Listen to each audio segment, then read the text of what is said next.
Magandang araw, kahapon nga sinipag ako maglinis nitong sopa kasi feeling ko nga ay hindi na siya kulay beige kundi pa itim na.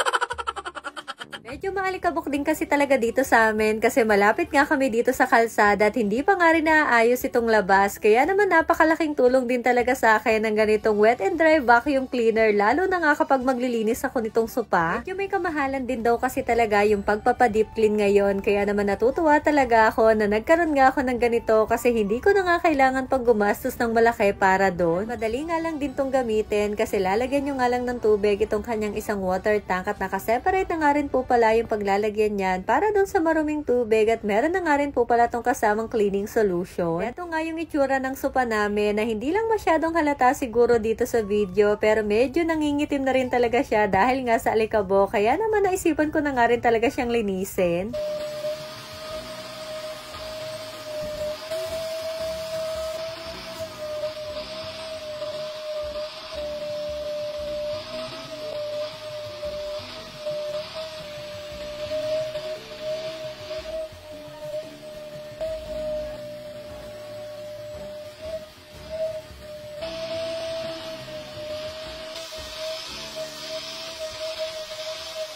After nga lang ng ilang minutes na paglilinis, eto na nga yung naging itsura ng sopa namin na malinis na nga ulit tignan at medyo basa pa nga po yan. Pero makalipas lang ng ilang oras ay natuyo na rin. Dahil kalilinis ko nga lang nitong sopa, pagkatapos nga niyan matuyo ay naisipan ko na nga rin muna siyang lagyan nitong sapin para kahit papano ay iwas alikabok at sulat na nga rin ni Bal. Habang nag-aayos nga ako dyan, itong si Bal naman ay busy sa pagdodrawing dito sa baba kasi binilan ko nga siya ng bagong maliit na whiteboard. Tuwang-tuwa nga kasi talaga yan kapag meron nga siyang ganitong bagong pagdodrawingan at mga bagong whiteboard marker kasi hindi na rin talaga siya mahilig maglaro ng kahit anong laruan kundi ang pinakalibangan lang talaga niya ay magdrawing.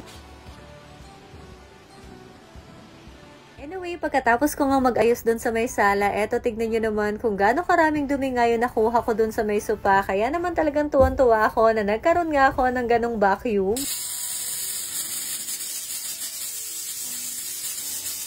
Kahapon na naman, eto't magluluto na nga ako ng uulamin namin at naisipan ko nga magluto dyan ng kalderetang baka. Yes mga mare, hindi tayo sinabawan for today's ulam kasi parang medyo sinipag nga tong nanay nyo magluto at feeling ko nga ay natututo na talaga ako paunti-unti kaya magta-try naman nga tayo ng iba.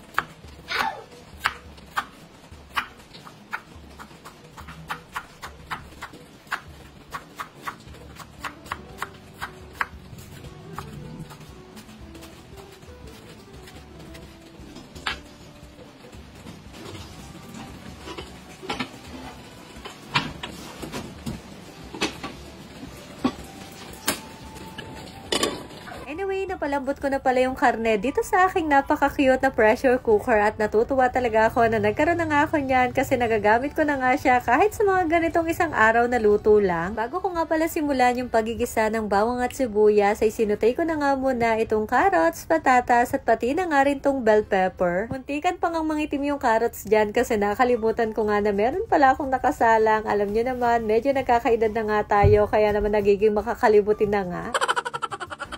Di ko lang sure kung eto nga yung reason pero simula nga nung nanganak ako kay Bal ng CS ay talaga namang lumalala na yung pagiging makakalimutin ko na ultimo kahit yata 10 seconds pa lang nakalalapag ko nung isang bagay nakakalimutan ko na rin talaga kung saan ko nailagay.